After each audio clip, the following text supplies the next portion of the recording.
Alhamdulillahirabbil alamin wa bihi nasta'inu ala umuri dunya waddin.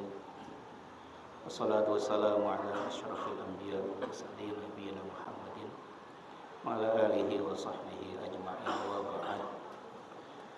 Usikum wa nafsi bittaqwallaha haqqa tuqatih wa la tamutunna illa wa antum muslimun.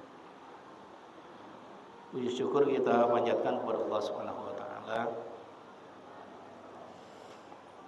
atas segala nikmat yang Allah berikan kepada kita semua, nikmat yang sangat banyak tidak terhitung. Terbesar nikmat iman, nikmat Islam. Selanjutnya sehat, kesempatan. Sehingga dengan nikmat-nikmat ini alhamdulillah sampai saat ini pun kita masih dapat menjalankan segala aktivitas kehidupan kita. Interaksi kita dengan Allah Subhanahu wa taala itu tentang ibadah-ibadah kita. Interaksi kita dengan sesama itu tentang muamalah kita. Semuanya kita dapat jalankan dengan baik. Shalawat salam semoga tetap curahkan Allah pada junjungan kita, qudwah kita, panutan kita. Junjungan, qudwah dan panutan kaum muslimin sepanjang masa. Baginda Rasulullah Muhammad sallallahu alaihi wasallam, dan keluarganya, para sahabatnya, para pengikut setianya, tabi'in, serta kepada kaum muslimin yang istiqomah dari salah dan tuntunannya, sunnah-sunnah dan ajaran-ajarannya hingga hari akhir. Bapak dan ibu-ibu jamaah yang dimuliakan Allah Subhanahu wa taala, pada kesempatan siang hari ini bincang-bincang kita akan kita mulai dengan membaca satu hadis yang dikutipkan oleh Syekh Said Sabiq dalam kitab Fikih Sunnah. Hadis ini ada di bab Jumat. Itu satu hadis dari sahabat Abdullah bin Amr bin Al-As radhiyallahu anhuma. Hadis ini dikeluarkan oleh Imam Ahmad, oleh Imam Abu Daud bi isnadin jayyid, dengan sanad yang baik. Disampaikan oleh sahabat Abdullah bin Amr bin Al-As, anna Nabiyya sallallahu alaihi wasallam qala, bahwasanya baginda Nabi sallallahu alaihi wasallam bersabda, yahdurul jum'ata thalathatu nafarin, yang menghadiri Jumat itu ada 3 golongan orang. Farajulun hadaraha yalghu fahuwa hadduhu minha. Golongan pertama adalah orang yang menghadirinya atau menghadiri Jumatan kemudian ia menyia-nyiakannya, maka ia tidak mendapatkan apa-apa dari Jumatnya. Wa rajulun hadaraha yad'u fahuwa rajulun da'allaha in syaa'a a'tahu wa in syaa'a mana'ahu. Golongan yang kedua adalah orang yang menghadirinya kemudian ia berdoa terus menerus. Itu orang yang berdoa kepada Allah Subhanahu wa taala apabila Allah menghendaki maka Allah akan mengabulkan atau memberinya apa yang ia minta. Dan apabila Allah menghendaki lain maka Allah akan menolaknya. Wa rajulun hadaraha bi insatin wa sukutin. Dan golongan yang ketiga adalah orang yang menghadiri Jumatan dan diam. Wa lam yatakhatta raqabata muslimin wa lam yu'dhi ahada. Tidak pula ia melangkahi pundak orang atau pundak-pundak muslim dan tidak menyakiti siapapun. fahiya kifaratun ilal jum'atil lati taliha wa ziyadatu thalathati ayyamin. Maka Jumatnya menjadi kifarat bagi dia atas dosa-dosa dan kesalahannya sampai Jumat berikutnya dengan tambahan 3 hari. Wa dzalika annallaha azza wa jalla yaqul. Yang demikian itu dikarenakan Allah Subhanahu wa taala firmankan, man jaa bil hasanati falahu asyru amsalihha. Siapa yang melakukan satu kebaikan maka baginya ganjaran 10 kali lipatnya. Bapak dan ibu-ibu yang dimuliakan Allah Subhanahu wa taala, sebetulnya hadis yang kita baca ini adalah hadis yang sejatinya ditujukan kepada para lelaki. Kepada para lelaki. Dan hadis ini mengisyaratkan tentang klasifikasi orang-orang lelaki yang hadir di Jumatan. Ada 3 disebutkan pada hadis ini. Ada 3 golongan. Yang pertama adalah orang yang menghadiri Jumatan kemudian ia menyia-nyiakannya, nggak dapat apa-apa dari Jumatnya. Yang dimaksud dengan menyia-nyiakan Jumat itu banyak disebutkan pada riwayat yang lain. Misalnya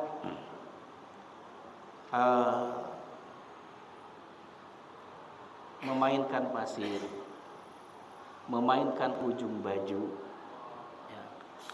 Disebutkan dalam satu hadis Abu Kamakila, man lamasal hasa faqad lagha. Siapa yang memainkan kerikil maka sungguh ia telah menyia-nyiakan Jumatnya. Ini tentunya dalam konteks masjid waktu itu. Kalau sekarang kan masjid pakai apa? Pakai keramik, pakai granit, pakai karpet. Nah, itu. Kalau waktu itu masjid lantainya adalah pasir. Maka disebutkan pada hadis itu, di antara perilaku yang apabila dilakukan menyia-nyiakan Jumat adalah memainkan kerikil. Di riwayat yang lain memainkan ujung baju. Ya, pada riwayat yang lain disebutkan berbincang-bincang atau ngobrol dengan teman sebelah. Seperti disebutkan pada hadis Ibnu Abbas, man takallama yaumal jumu'ati wal imamu yakhtub fahuwa kal himari yahmilu asfara walladhi yaqulu lahu ansit la jum'ata lahu. Ini hadis riwayat Ahmad. Siapa yang ngobrol pada hari Jumat dan sedangkan imam sedang berkhutbah, maka tak ubahnya ia seperti keledai yang membawa warna merahnya. Dan bagi orang yang mengatakan kepadanya, diamlah Anda, maka sama, tidak ada Jumat bagi dia. Jadi ketika sedang Jumat itu betul-betul memang kita mesti fokus mendengarkan, kemudian tidak melakukan aktivitas yang sifatnya individual ataupun horizontal. Ya, perilaku individual ataupun horizontal. Individual itu ya seperti tadi disebutkan pada hadis, memainkan kerikil. Ya. Kalau dalam konteks kekinian sedang mendengarkan khutbah, balesin WA. Balesin apa? WA. Browsing. Lagi Jumatan browsing. Atau lagi Jumatan nonton YouTube. La haula wala quwata illa billah. Kalau di waktu itu nggak ada HP. Di masa kini baru ada HP. Di waktu itu adanya apa? Pasir, kerikil, ujung baju. Orang yang ngobrol waktu itu ada. Maka disyaratkan di dalam hadis yang lain. Nah, tradisi berbicara dengan teman sebelah itu sampai sekarang kadang-kadang masih didapat atau masih ada terjadi di beberapa masjid. Nah, ini katakan perilaku apa? Yalhu atau laghaw, menyia-nyiakan Jumat. Sayang Jumatnya. Sudah hadir ke Jumatan tapi tidak mendapatkan ganjaran, tidak mendapatkan pahala. Ini golongan yang pertama. Kemudian golongan yang kedua, wa rajulun hadaraha yad'u fa huwa rajulun da'allaha in syaa'a a'tahu wa in syaa'a mana'ahu. Golongan yang kedua adalah orang yang hadir di Jumatan kemudian dia gunakan seluruh waktunya untuk berdoa. Pertanyaannya, bagus enggak? Orang datang ke Jumatan kemudian dia gunakan waktunya semuanya untuk berdoa kepada Allah Subhanahu wa taala. Kira-kira bagus enggak? Bagus ya? Bagus. Bagus enggak, Pak? Bagus ya? Orang datang ke Jumatan, dia gunakan seluruh waktu Jumatannya itu untuk berdoa kepada Allah Subhanahu wa taala. Bagus ya? Gimana Pak? Kira-kira bagus enggak? Bagus ya. Pokoknya khotib ngomong apa masa bodoh, nggak gue denger, masa bodoh, urusan saya adalah doa.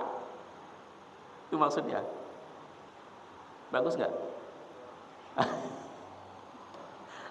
Dibandingkan dengan golongan pertama emang masih lebih bagus ya. Tapi tetap saja keliru karena dalam Jumatan itu ada keharusan mendengarkan khutbah yang disampaikan oleh khotib. Maka disebutkan pada hadis, apabila Allah menghendaki Allah kabulkan doanya, apabila Allah menghendaki lain maka Allah tolak. Ada momentumnya atau saatnya berdoa kepada Allah Subhanahu wa taala dan kabul. Sebagian ada yang mengatakan mabainal khutbatain, di antara dua khutbah. Sedangkan hadis-hadis yang populer menjelaskan bahwa waktu qabul dimaksud adalah mabainal asri ilal maghrib, antara asar sampai dengan maghrib. Tapi kalau lagi Jumatan katanya apa? Mabaina al-khutbatain, antara dua khutbah. Bisalah meskipun waktu itu sangat sebentar dipergunakan untuk berdoa kepada Allah Subhanahu wa taala, bisa. Itu momentumnya. Tapi ketika khatib sedang berkhutbah, nah sejatinya fokus mendengarkan apa yang disampaikan khatib dalam khutbahnya. Begitu. Nah, maka disebutkan pada golongan yang ketiga begini, wa rajulun hadaraha bi insatin wa sukutin. Dan golongan yang ketiga dari kaum muslimin yang biasa hadir ke Jumatan itu ya adalah orang yang menghadiri Jumatan kemudian dia diam. Insat dan sukut ya. Insat dan sukut itu artinya sama, artinya diam. Hanya saja kalau insat, diamnya itu lebih pada tidak berkata-kata, tidak berbincang, tidak ngobrol gitu. Insat itu begitu. Sedangkan sukut, diam juga artinya, tapi diam lebih pada tidak melakukan aktivitas physically, baik individual ataupun horizontal. Itu ya, nyolek-nyolek temen gitu. Terus apa lagi? Ya kayak tadi, memainkan kerikil, memainkan ujung baju, main HP gitu ya. Lagi Jumatan. Jadi tidak melakukan hal-hal seperti itu. Kemudian apa? Walam yatakhatta raqabata muslim, tidak melewati pundak orang Islam. Ini perilaku melewati pundak orang saat Jumatan ini biasa dilakukan oleh orang yang punya ilmu. Biasa dilakukan oleh yang punya ilmu. Maksudnya apa? Dia tuh tahu bahwa tempat yang baik itu adalah saf pertama, tahu. Karena saf pertama itu lebih baik kan daripada saf kedua. Saf kedua lebih baik dari saf kedua. Seperti itu. Dari satu sisi dia tahu bahwa saf pertama itu adalah baik, ganjarannya besar, kan gitu ya.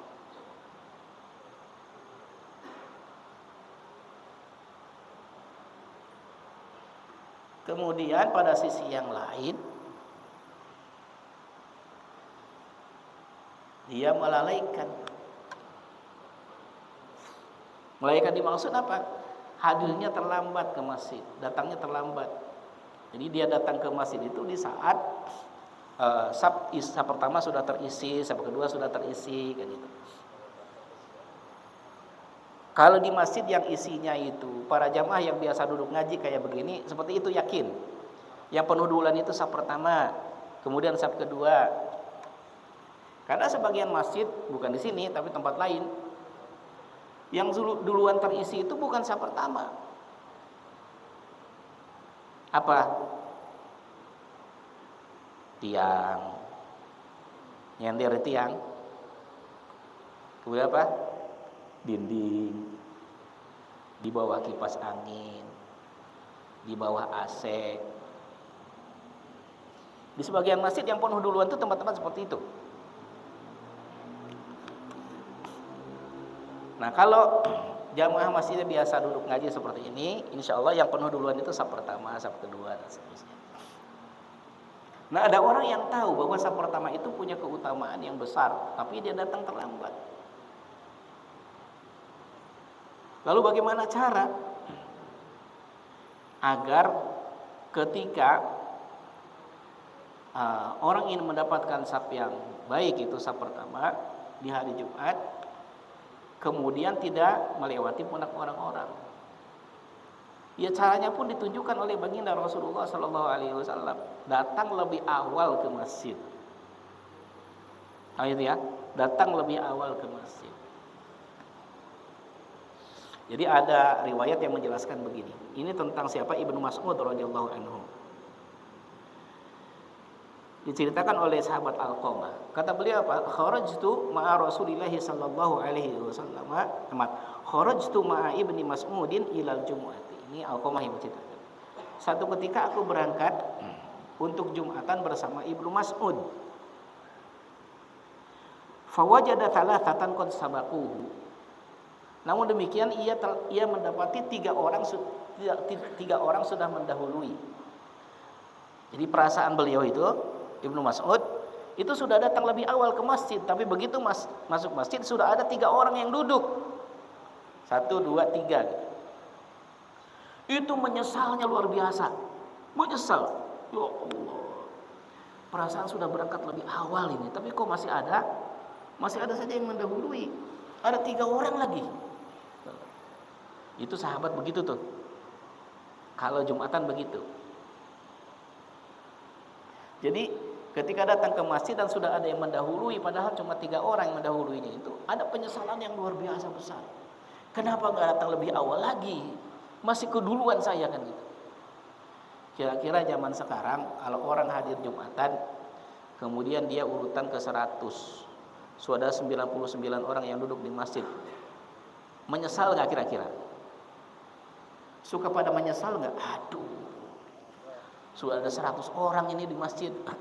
Nah, ini baru 3 orang mendahului, ada penyesalan yang luar biasa. Apalagi kalau yang mendahulunya dia itu berapa? 10 orang, 15 orang. Maka dikatakan begini oleh Ibnu Mas'ud radhiyallahu anhu, Rabi'u arba'atin wa ma rabi'u arba'atin minallahi biba'id. Urutan keempat. Tapi enggak mengapalah, urutan keempat pun tidaklah jauh dari Allah Subhanahu wa taala. Lalu apa maksudnya ungkapan ini? Dijelaskan oleh beliau begini, inni sami'tu Rasulullah sallallahu alaihi wasallam yaqul. Aku mendengar baginda Rasulullah sallallahu alaihi wasallam bersabda, innan nasa yajlisuna yaumal qiyamati ala qadri tirwahihim ilal jumu'at. Al-awwal thumma tsani thumma tsalits thumma rabi wa ma rabi wa arba'ati minallahi biba'id. Sungguh aku mendengar baginda Rasulullah SAW bersabda, sesungguhnya orang-orang pada hari kiamat itu, ketika mereka didudukkan, seberapa dekat mereka duduknya dari Allah Subhanahu wa taala, atau seberapa dekat duduk mereka dari Allah Subhanahu wa taala, itu tergantung pada kehadiran mereka di Jumatan. Jadi nanti pada hari akhir, di hadis ini disebutkan bahwa kita semua nih orang-orang beriman akan didudukan di satu tempat. Kemudian seberapa dekat duduk kita itu dari Allah Subhanahu wa taala tergantung seberapa rajin lebih awal kita hadir di Jumatan. Jadi kalau yang belakangan datang, apalagi masuk ketika Pak barakallahu alaikum bil Qur'anil azim, mau khutbah kedua baru masuk masjid. Jauh dia duduknya dari Allah Subhanahu wa taala begitu. Nah, sedangkan ini didahului oleh 3 orang saja dikatakan sudah agak jauh dari Allah tapi tidak terlalu jauh. Subhanallah. Di sesungguhnya orang-orang pada hari kiamat itu katanya akan duduk kemudian seberapa dekat duduknya ia dari Allah Subhanahu wa taala tergantung kehadiran mereka pada Jumatan-Jumatan. Urutan pertama, kemudian urutan kedua, kemudian urutan ketiga, kemudian urutan keempat. Dan urutan keempat itu tidaklah jauh dari Allah Subhanahu wa taala. Itu yang dikatakan oleh Ibnu Mas'ud. Kalau riwayat yang lain yang biasa disampaikan oleh asatidzah kita bahwa tentang seberapa awal kita hadir ke Jumatan itu ibarat orang kurban, kita semua tahu sudah hadisnya itu, sudah dengar ya. Yang datang pertama ibarat kurban pakai onta. Yang datang kedua ibarat kurban pakai sapi. Yang ketiga ibarat kurban pakai kambing. Yang keempat ibarat kurban pakai ayam. Yang kelima ibarat kurban pakai telur. Habis itu nggak disebut. Kasihan. Kalau urutan 10, urutan 11, urutan 15 nggak sebut. Artinya lebih dari urutan kelima itu sudah ya sebenarnya kalau merujuk hadis itu sudah kasihan. Namun pada sisi yang lain hadis-hadis seperti ini adalah hadis motivasi dari baginda Rasulullah SAW agar kita semua itu selalu bersemangat menjalankan sunnah Rasulullah SAW, semangat menjalankan sunnah yang sempurna yang baik. Gitu. Kemudian tentang menyakiti orang. Kan disebut dalam hadis itu, dan dia tidak melewati atau melangkahi pundak orang muslim, tidak juga menyakiti yang lainnya. Nah, melewati pundak dan menyakiti ini ada disebutkan pada satu riwayat. Pada riwayat ini disebutkan begini, ya. Ini riwayat dari sahabat Abdullah bin Busrin radhiyallahu anhu, dikeluarkan oleh Abu Dawud dan Nasai serta Imam Ahmad dan Imam Khuzaimah. Disebutkan begini, ja'a rajulun yatakhatta riqaban nasi yaumal jumu'ah. Seseorang datang pada hari Jumat melewati pundak orang-orang, wa Nabi sallallahu alaihi wasallam yakhutub, dan baginda Nabi sedang berkhutbah. Faqala lahu Rasulullah sallallahu alaihi wasallam, maka baginda Rasul katakan kepadanya, ijlis faqad adaita wa anaita. Duduklah Anda di tempat itu. Ya. Sedangkan engkau datang terlambat dan apa yang kamu lakukan itu boleh jadi menyakiti orang lain. Jadi bagi Rasul tegur tuh, gak usah